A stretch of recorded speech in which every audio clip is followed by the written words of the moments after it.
데일리 브리핑. 네, 매주 월요일 데일리 브리핑에서는 저희 워싱턴 한면택 특파원과 함께합니다. 한 특파원 안녕하십니까? 네, 안녕하십니까. 워싱턴입니다. 네. 자, 지난 주말에 민주당 대통령 후보로 공식 지명된 카멀라 해리스 후보, 이제 자신의 러닝메이트를 최종 낙점해야 하는 그러한 순간을 맞고 있는데 언제 누구를 발표할 것으로 지금 예상을 하십니까? 당초 오늘 중에 발표될 것이다. 적어도 이제 내일 이전에는 발표를 해야지 내일 저녁부터 이제 격전지를 경합지를 도는 첫 유세에 함께 등장하는 시나리오로 지금 짜여져 있었거든요. 네. 그런데 지금 그렇게 간단치는 않다는 그런 그 보도들이 잇따르고 있습니다. 부통령 후보감 어제 그 일요일에 부통령 관저 워싱턴 D.C.에 있는 부통령 관저에서 3명 정도는 뭐 직접 면담을 한 것으로 보도가 되고 있습니다. 그러니까 파이널 세 후보를 그 최종 면담을 했기 때문에 지금쯤은 아마 최종 결심을 이미 굳혔을 것으로 보입니다만은 이 발표를 하면은 이제 또 파장이 일 수가 있기 때문에 좀 부심을 하고 있다라는 그런 소식도 뉴욕타임스 등 여러 언론에서 보도가 되고 있습니다. 그 이유는 이 3명의 후보들을 놓고 민주당 진영 내에서 상당히 의견 대립, 의견이 분열되고 또 심지어는 자칫하면은 이제 그것이 현실화되면은 피웠는데 상당히 아주 이상징후가 될 수도 있기 때문에 해리스 후보로서도 그렇게 간단하게 낙점을 하기가 좀 어려운 그런 상황 아니냐 이런 관측까지 나오고 있습니다. 네. 3명의 3인방으로 이제 불리는 사람들이 조시 샤피로 펜실베니아 주지사, 마크 켈리 애리조나 연방상원의원, 또 팀 월즈 미네소타 주지사 이 세 분인데요. 이것을 놓고 이제 민주당 진영 내에서 중도파가 있고 이제 진보파가 있거든요. 네, 네. 민주당 안에서도 이쪽에 진보파의 그 단체는 물론이고 노조 또 이 도너 이제 선거 자금을 기부하는 이제 큰 손들 이런 사람들이 가장 강하게 반대하는 인물은 조시 샤피로 펜실베니아 주지사고요. 아하. 또 마크 켈리 주지사에 대해서도 좀 이제 부정적인 입장을 밝히고 있다고 합니다. 그리고 이들이 그 진보파에서 전적으로 아주 퍼펙트한 부통령감이다라고 얘기를 하는 후보는 팀 월즈 미네소타 주지사입니다. 네. 이게 이유가 좀 있는 것 같은데요. 조시 샤피로 펜실베니아 주지사는 그 사람을 왜 낙점을 해야 된다고 얘기하겠습니까? 당연히 최대 경합지 중에서 19명의 선거인단이 걸린 펜실베니아를 먹지 않고서는 이기지 않고서는 대학군으로 갈 수 없기 때문에 그렇거든요. 네, 네. 그런데 지금 펜실베니아 주지사가 상당히 그 인기가 있습니다. 이 펜실베니아에서. 이러다 보니까 그를 부통령 후보로 낙점을 해야 한다. 그래야만 선거에 도움이 될 수 있고 백악관에 들어갈 수도 있을 것이다라고 강하게 주장하는 편이 있는가 하면은 이분이 유대계입니다. 유태계인데 유태계다 보니까 어느 쪽에서 반발을 사느냐면 당연히 지금 뭐 잘 아시는 대로 이스라엘과 가자 전쟁 이렇게 다 보면 이제 진보 젊은 층 유권자들이나 아랍 이슬람 이쪽에서는 상당히 좀 꺼려하는 부통령 후보감 아니냐. 그렇겠죠. 이런 쪽으로 얘기가 노골적으로 나오는 것이고요. 네. 그러다 보니까 그를 낙점했다가는 오히려 지금 겨우 추스린 젊은 층 유권자들, 이제 반전 운동을 많이 했던 젊은 층 유권자들이 있지 않습니까? 네. 대학생들을 비롯해서. 그 다음에 아랍 이슬람 관계가 많이 투표율이 낮아질 수 있다라고 우려를 표시하면서 진보단체나 진보파 기부자들은 강하게 이제 샤피로를 선택해서는 안 된다라고 의견을 전달하고 있는 모양입니다. 심지어는 이제 펜실베니아 2명의 상원의원 중에서 존 페터맨 상원의원은 이 샤피로 주지사와 같은 지역이지만 계속 충돌을 해왔다고 합니다. 그러다 보니까 이제 그 상원의원도 반대를 하고 있다고 하고 있고요. 이 문제는 이러한 것이 노골적으로 막 이메일로 통해서 막 퍼지고 노골적으로 이제 반대를 공개하고 있기 때문에 상당히 그 해리스 후보로서도 그렇게 무조건 그 밀어붙일 수만은 없는 그런 상황으로 보입니다. 마크 켈리 애리조나 주지사도 이제 중도파로더라고. 이분은 뭐 좀 배경이 남다르지 않습니까? 네. 네이비 해군과 나사에서 오래 일해온 그 이제 우주인 출신인데다가 이 자신 본인이 마크 켈리 상원의원이 본인이 이제 그 스스로 애리조나에 집중을 해야겠다라고 얘기를 한 그 메시지를 올렸다가 지웠다가 올렸다 지웠다가 했다고 합니다. 그런 거 보면은 본인이 좀 꺼려하는 그런 문제도 있는데요. 이게 진보파에서도 이제 자신의 이제 노조 친노동 그 법안을 약속을 한 모양인데 그게 잘 안 됐던 모양입니다. 그러다 보니까 이제 노조 같은 데서 반대를 하고 나서니까 나의 자신의 그 생애에서 미션이 퍼스트였다. 항상 뭐 해군이나 나사나 그렇지 않겠습니까? 근데 나의 사명은 애리조나를 위한 것이다라고 얘기를 해서 본인 스스로 좀 꺼려하는 부통령 후보에서 좀 그만뒀으면 하는 그런 입장을 내비친 것 같은데요. 그렇다고 또 마음대로 이게 뭐 미리부터 이미 그 스스로 재척을 하기에는 너무 늦은 시간이기 때문에 그냥 머물러 있는 것으로 보입니다만은 진보파들이 가장 퍼펙트한 후보로 꼽는 사람은 팀 월즈 미네소타 주지사입니다. 네. UAW라는 자동차 노조연맹이 노골적으로 지지를 하고 있고요. 또 이제 아무래도 뭐 이분이 그 백그라운드를 보면 잘 알 수가 있는데요. 고등학교를 졸업하고 농업과 제조업에서 일한 다음에 24년 동안 소셜 스터디 교사로 일했습니다. 또 어디 투입되지는 않는 방위군으로 오랫동안 있었거든요. 장교로. 이러다 보니까 정말로 서민 아니겠습니까?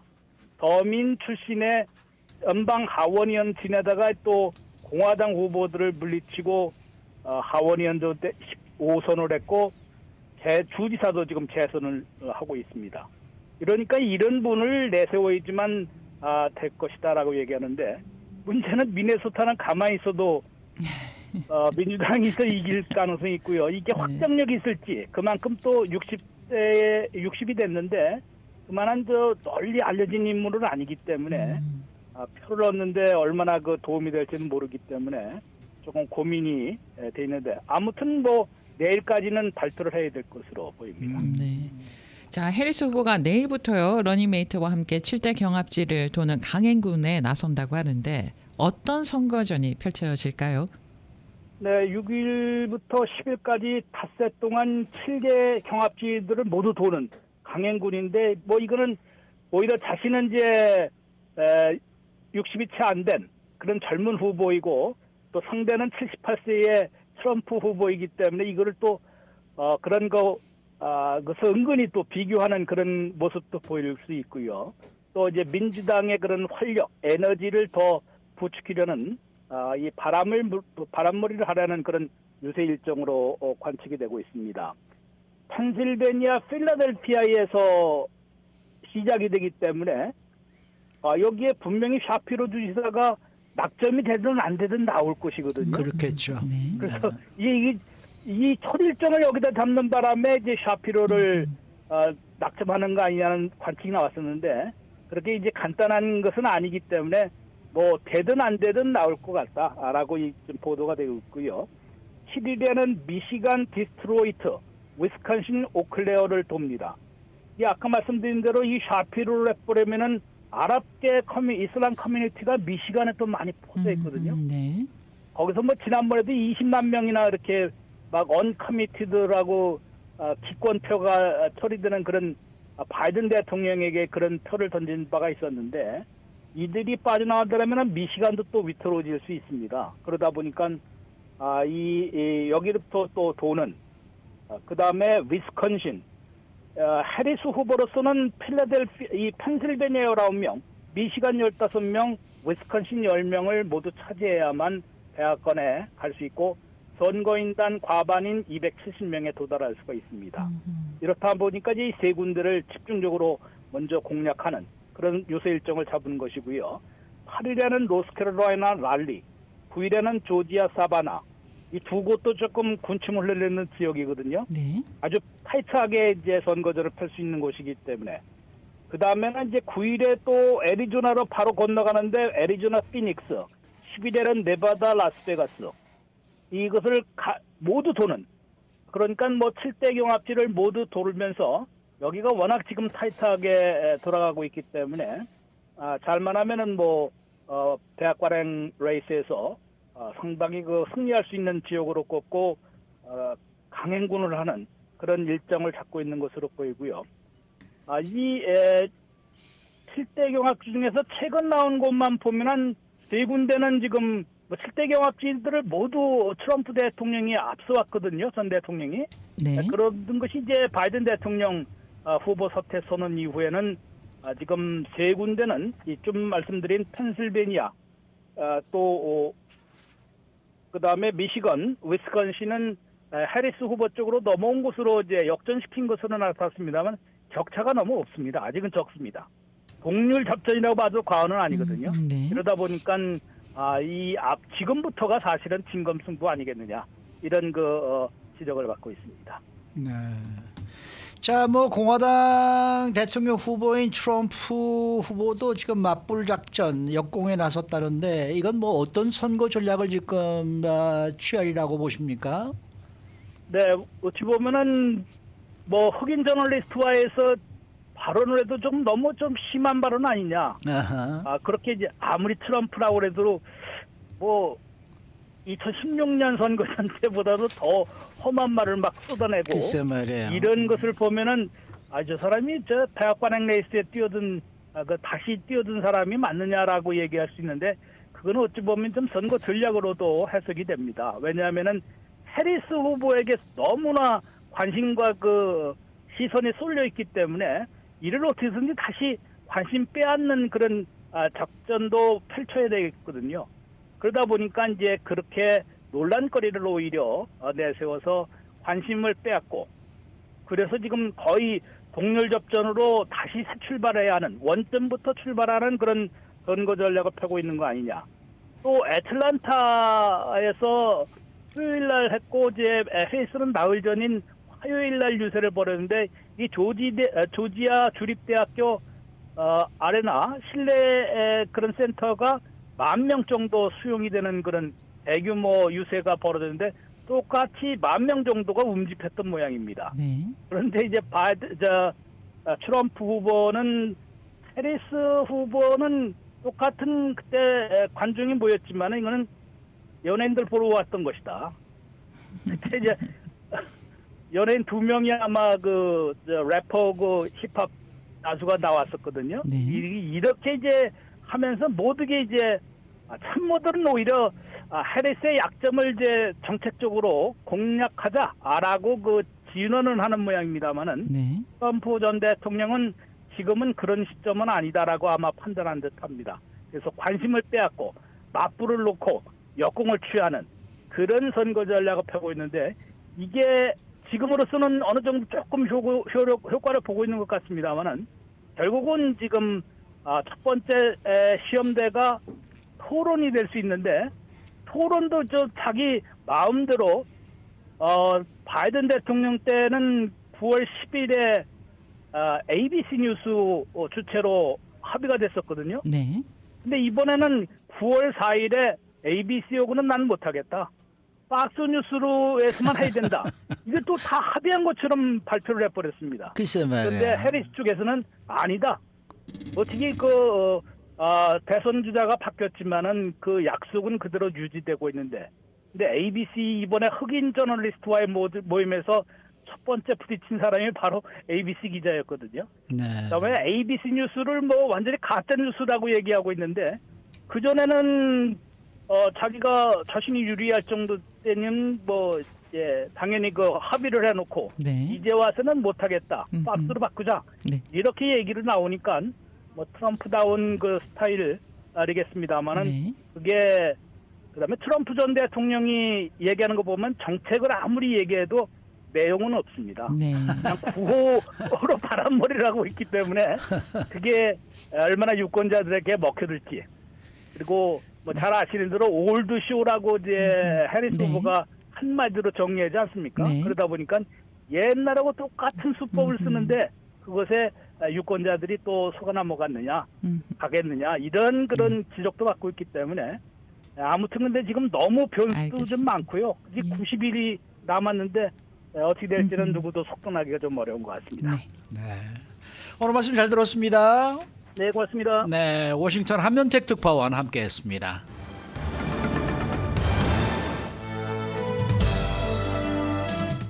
인사이드 아메리카.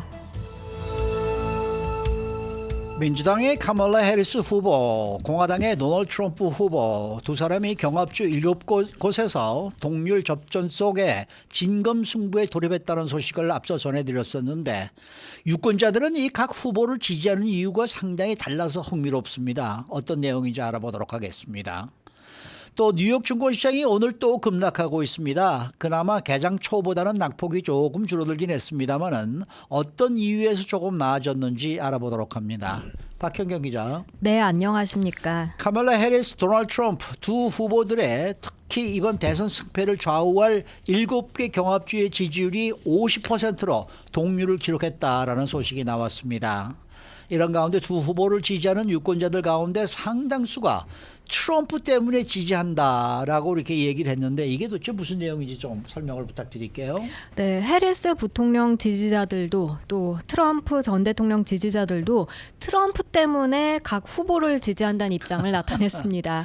무슨 말이냐 하면 이 해리스 부통령을 지지하는 유권자들 상당수는요. 트럼프 전 대통령이 싫어서 해리스 부통령을 찍겠다는 것이고요. 아하. 트럼프 전 대통령을 지지하는 유권자들 상당수는 트럼프가 좋아서 또 트럼프 후보에게 한 표 행사를 한다는 겁니다. 최근 한 여론조사 결과 그처럼 나타났습니다. 트럼프에 대한 호불호가 아주 확실히 갈라지는군요. 그렇게 볼 수 있습니다. 네. 그러면 여론조사 결과 얼마나 많은 유권자들이 그 같은 입장을 밝힌 건가요?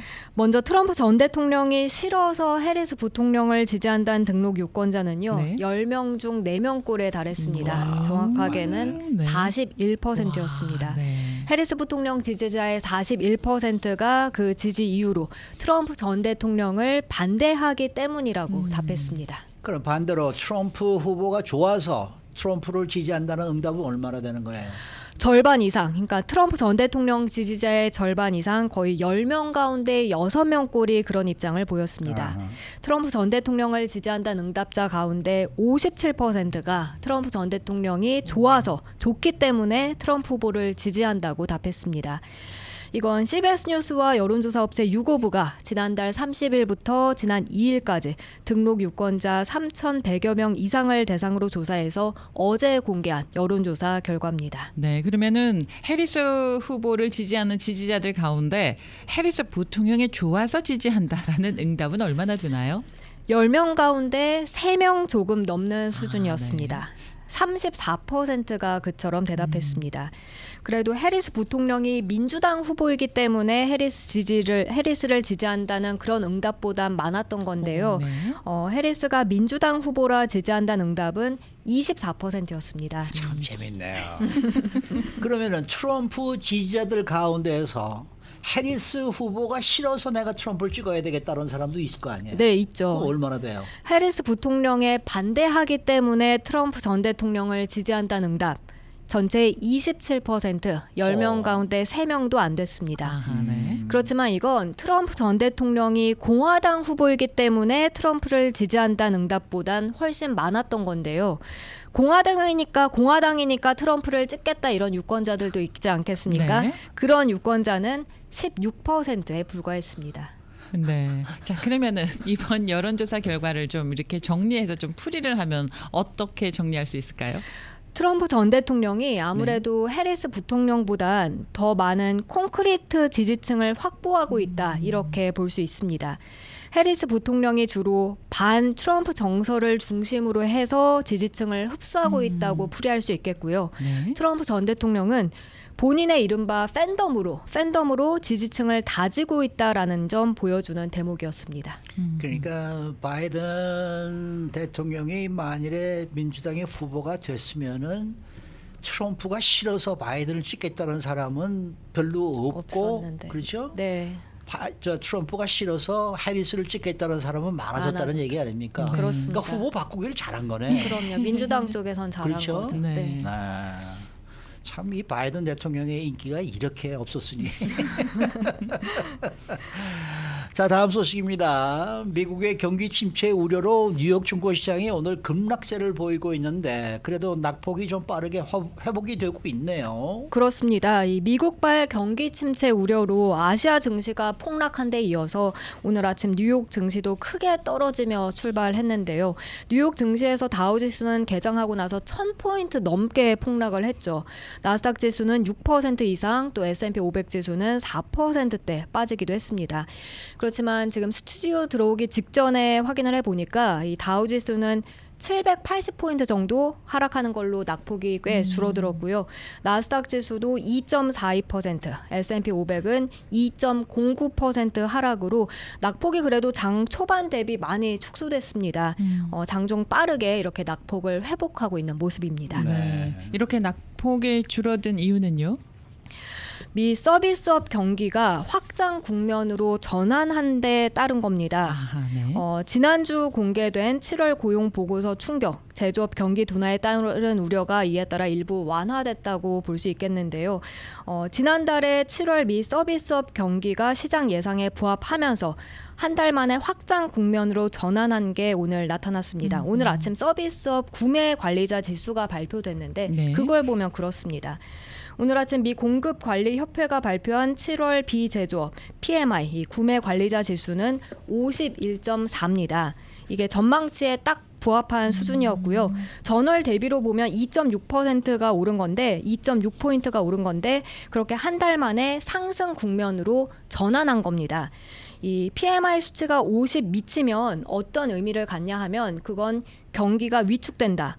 반대로 50을 웃돌면 경기가 확장된다 이런 의미를 갖는데 이번에 오늘 아침에 51.4, 50 이상을 나타내면서 확장 국면으로 전환을 나타냈다고 보는 겁니다. 그에 따라서 이제 뉴욕 증시도 낙폭을 지금 줄이고 있다는 분석입니다. 뭐 사실 그동안 뉴욕 증권시장이 많이 오르긴 올랐었죠. 그러니까 어느 정도의 조정이 필요하긴 할 텐데 너무 갑작스럽게 떨어지는 것도 이것도 뭐 그렇게 좋은 건 아닙니다만은 그래도 조금씩 줄여간다니까 좀 다행이네요. 네. 자, 이런 가운데 연방준비제도 주요 인사 중에 비둘기파로 꼽히는 오스탄 굴스비 시카고 연방준비은행 총재가 오늘 연준은 지표 하나하나에 과잉 반응하지 않는다. 만약 문제가 발생하면은 이거를 해결할 것이다. 이렇게 또 한마디 했대요. 네, 굴스비 총재가 오늘 아침 CNBC와 인터뷰를 가졌습니다. 여기서 고용 지표가 기대보단 약하게 나왔지만 아직까지 경기 침체 상황 같아 보이진 않는다고 밝혔습니다. 그러면서 현재 사람들은 보면 의사 결정을 하면서 경제가 어디로 향하는지 실제 상황이 아니라 전망에 의존하고 싶어 한다고 맞아요. 했습니다. 그런 것도 있어요. 지난 2일 발표된 7월 고용 지표에 시장이 너무 지나치게 과도하게 반응하고 있다. 이런 의미로 풀이됩니다. 네. 그리고 또 굴스비 총재가요. 소비자들의 연체율이 높아지는 거를 보면서 일부 지표에서 경고등이 나오기는 하는데 그렇다고 해서 미국 경제는 뭐 불안한 게 아니다. 상당히 안정적인 수준에서 성장세를 지속하고 있다. 또 이렇게 강조를 했더라고요. 맞습니다. 이 굴스비 총재는 연준이 하는 일은 매우 직설적이라면서 고용을 극대화하고 물가를 안정시키고 금융 안정을 유지하는 것이라고 전하면서요. 만약 이들 중 어느 하나라도 악화하고 있음을 나타내는 경제 여건들이 줄이어서 집단으로 들어오기 시작한다면 우리가 문제 해결에 나설 것이라고 강조했습니다. 이 굴스비 총재 그런데 올해 연방공개시장위원회 FOMC에서 투표권을 보유하진 않고 있고요. 내년에 투표권을 갖게 됩니다. 근데 지금 뭐 연준이 이미 지난 7월에 금리 인하를 했었어야 된다라는 또 그러한 얘기들도 지금 많이 나오고 있는데 네. 이거는 뭐 시간이 지난 다음에 이제 돌이켜 보면 그랬었네라는 이제 이 답이 되지 그렇죠. 않겠습니까? 그렇죠. 그러면 저 올해 말이나 되면은 이제 또 그런 것이 정말 이제 이 뭐 정말 일찌감치 좀 내렸어야 된다라는 주장이 또 나올지 아니면은 안 내리길 잘했다라는 또 주장이 나올지 그건 뭐 맞습니다. 그때 가 봐야 하는 거죠. 그때 가 봐야 하는 건데 그걸 뭐 미리 알았으면은 뭐 정말 그 사람은 정말 재무부 장관이 아니라 재무부 장관에 그냥 제고업을 해야 돼도 당연히 하지 않을까 이런 생각이 들긴 하는데 어쨌든 재밌습니다. 네, 수고 많으셨습니다. 고맙습니다. 박현경 기자였습니다.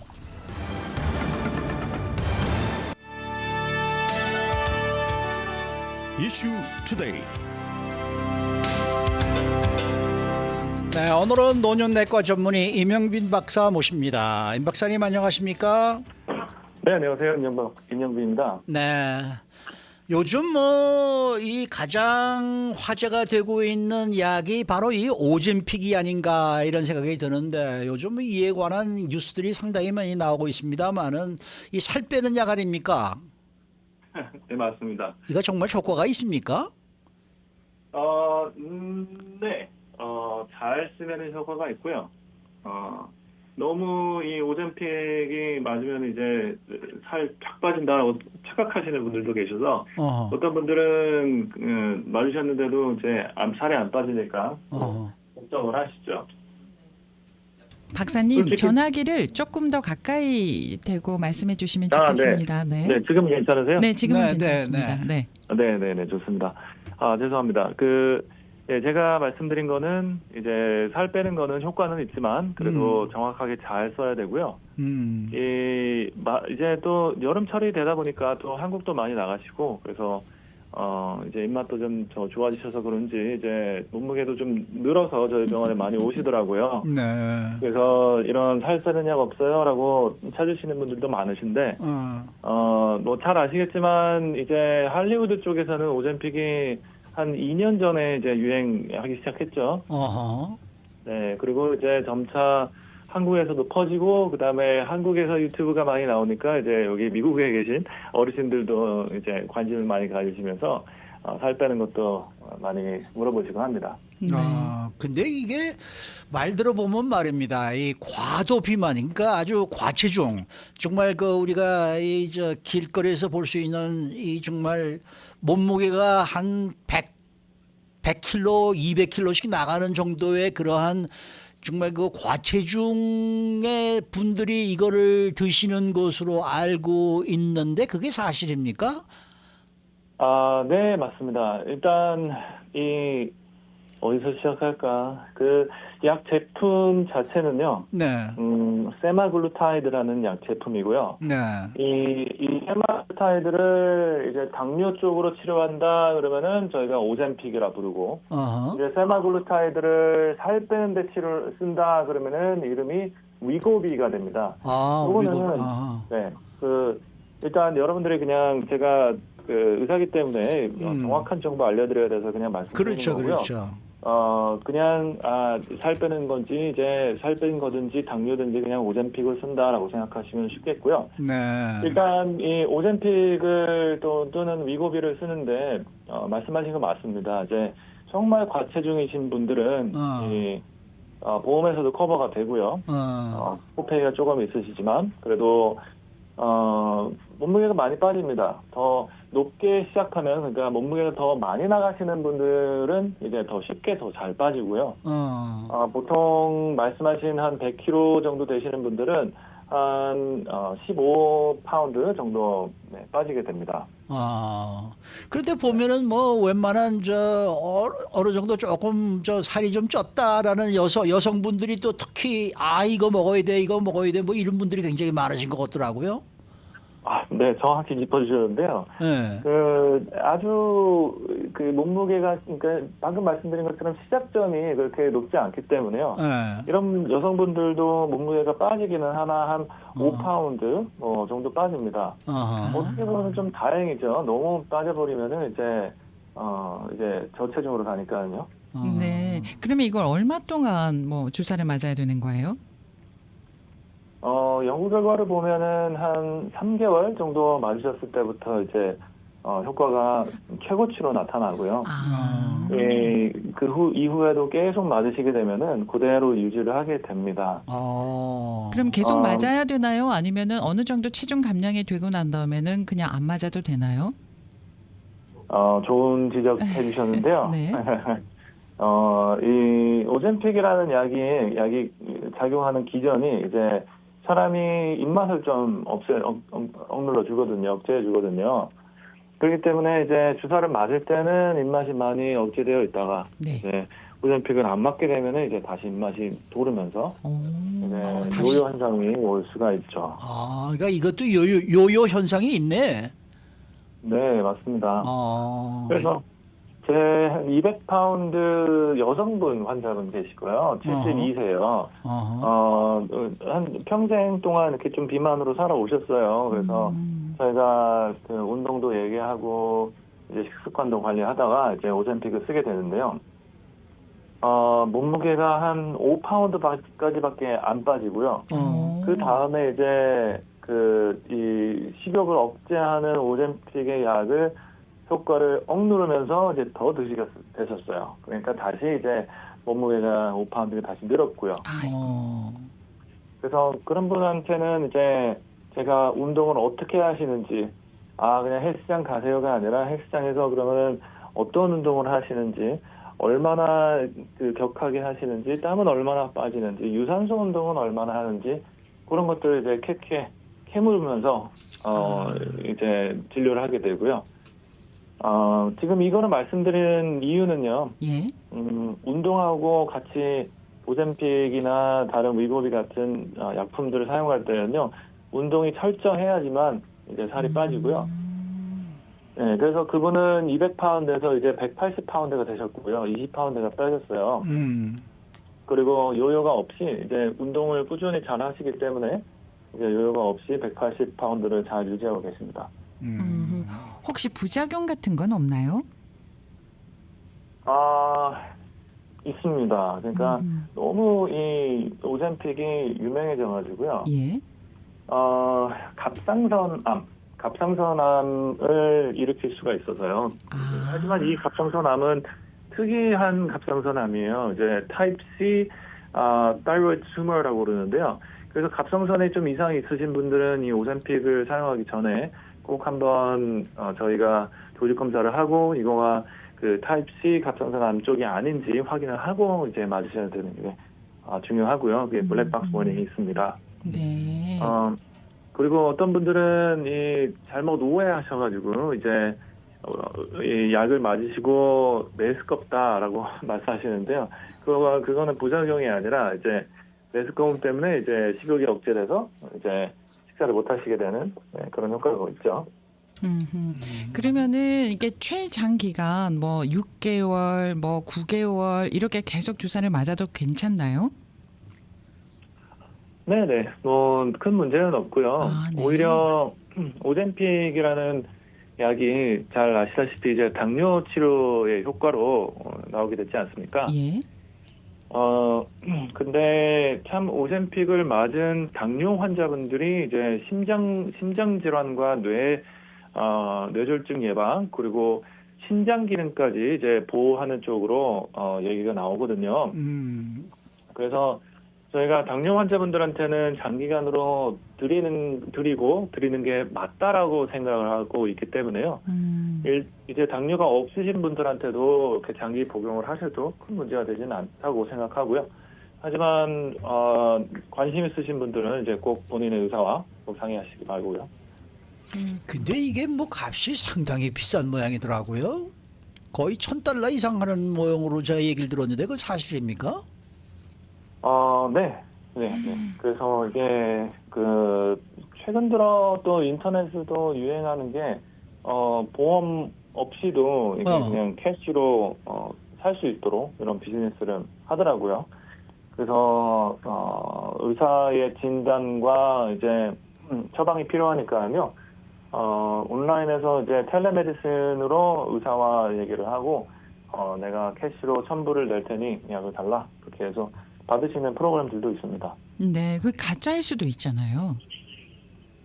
꼭 그러지는 않을 거예요. 네. 왜냐면은 의사가 이제 약을 디스펜스 하는 데 있어서요. 저희가 약을 처방전으로 약국으로 보낼 수가 있고요. 아니면은 의사가 그 약을 직접 구매를 할 수가 있습니다. 구매를 해서 환자한테도 줄 수가 환자가 직접들이 사게 할 수가 있거든요. 네. 그래서 그런 방법으로 하기 때문에 의사가 가짜를 받지는 않을 거예요. 아, 네네. 근데 이게 값이 너무 비싸서 뭐 보험에서 잘 커버를 안 해준다는 얘기가 있던데요. 네, 맞아요. 그래서 살 빼는 쪽으로도 이제 좀 젊으신 분인데 비만해서 BMI가 30 이상인 분들도 제가 약을 처방을 하는데 커버가 잘 안 됩니다. 그래서 코페이가 상당히 나오죠. 한 300-400불 정도 나오기도 합니다. 네. 자, 그러면은 이게 한 병에 그러니까 이거 한 주일에 한 번 주사를 맞는 걸로 알고 있는데요. 이거 한 번의 네. 주사의 비용이 뭐 코페이가 300-400불이거나 아니면은 그냥 현금으로 구매를 할 경우에는 1,000불이거나 이런 가격이 책정돼 있는 건가요? 네. 좀 어떻게 보면은 그 적정 용량을 맞춰서 맞으시면 한 달이고요. 예. 하지만 내가 좀 아껴서 맞겠다 그러면은 한 달 반 정도까지는 갈 수 있습니다. 아, 한 병 가지고. 걸려서. 네. 그러니까 이거를 주사를 맞으면서도 이제 운동을 병행해야 한다고 말씀하셨잖아요. 네네. 그 운동은 어떤 운동을 해야 되는 거예요? 우선 여러분들이 어느 시점에서 운동을 시작하는가가 굉장히 중요하고요. 예를 들어서 제 환자분들 중에서도 75세 정도 되시는데 왕년에 핸드볼 선수 하시고 검도 하시고 마운틴 바이크 하시는 분들 그런 분들은 이제 운동을 처음부터 격하게 더 하시면 되고요. 하지만 이제 대부분의 이제 시니어분들이든지 아니면 이제 중장년기 이제 환자분들은 이제 그 운동을 안 하시면은 유산소 운동부터 시작을 하셔야 되고요. 걷기 운동 좋습니다. 걷기 운동부터. 네, 걷기 운동부터 시작을 하시면서요. 걷기가 이제 좀 빠르게 걷기죠. 이제 보폭을 넓게 해서 이제 걷기 운동을 하시면서 살짝 숨이 차게 요 정도 예를 들어서 이렇게 보여드리는데 요 정도 맞춰가지고 이제 유산소 운동을 매일같이 하루에 30분 정도 이렇게 해주시면은 이제 근육이 이제 미토콘드리아가 많이 생기고 살이 빠지는 대사로 변하게 됩니다. 이제 그것과 이제 근력 운동을 나중에 가서 점차 병행을 해주셔야 되고요. 네. 근데 생각보다 말씀하시는 거 들어보니까요. 아주 드라마틱하게 체중이 줄지는 않는 듯 합니다. 예를 들어 킬로그램으로 얘기를 하면은 10kg 막 이렇게 막 빠지고 그러진 않나 봐요. 20에서 30파운드 이렇게. 아니 그러니까 정확히 보셨어요. 몸무게가 상당히 많이 나가는 사람은 많이 빠지겠죠. 근데 많이 네. 빠지는데 말씀하셨을 때 10파운드를 넘지 않으셨어요. 의사 선생님이 말씀하셨을 때 아마 20파운드 이렇게 빠졌어야 되는데. 보통 사람들이 그렇다는 얘기 아니겠어요? 너무 네. 근데 저는- 이게 말이죠. 네. 오젠픽 살 빠진다 그러니까 네. 괜히 말이죠. 저도 이거 어떻게 구할 수 없나 이런 생각이 들거든요. 이게 네. 맞아요. 맞아요. 이게 사람을 아주 완전히 네. 그냥 좀 이상하게 만들어요. 이게 살찐 네, 것도 네. 아닌데 네. 야 이거 한번 먹어볼까? 이게 당뇨에도 좋다 그런다 그러니까 가만히 있어봐. 당뇨도 예방이 돼? 맞아요. 한번 먹어봐. 이런 생각을 하게 된단 말이에요. 근데 그래도- 값이 이렇게 비싸니 말이에요. 그러니까요. 네. 이걸 네. 어떻게 하겠어요? 그래서 이게 젊은 분들이 맞으시는 분들도 몇 분 이제 저한테 어떻게든 오셔가지고 받으셔야 된다 하시는데 네. 이게 또 내가 운동을 안 하고도 네. 살이 빠지니까는요. 다음에 뵀을 때는 이 환자가 근육이 많이 빠져 있어요. 어깨 근육이랑 가슴 근육이 쫙쫙 없어져 있는 상태로 오세요. 아이고 네, 그러면 안 되지. 되죠. 그렇죠. 그러니까 이제 내가 솔직히 이 환자한테 좋은 일을 하는 건가라는 오해가 네. 생길 정도로 그렇게 하면 안 됩니다. 운동 열심히 하셔야 되고 근력 운동 열심히 꾸준히 하셔야 됩니다라고도 권장해드리고 그러죠. 네. 운동해야 알겠습니다. 되네요. 네. 오늘 말씀 잘 들었습니다. 네, 감사합니다. 네, 노년내과 전문의 이명빈 박사 함께했습니다.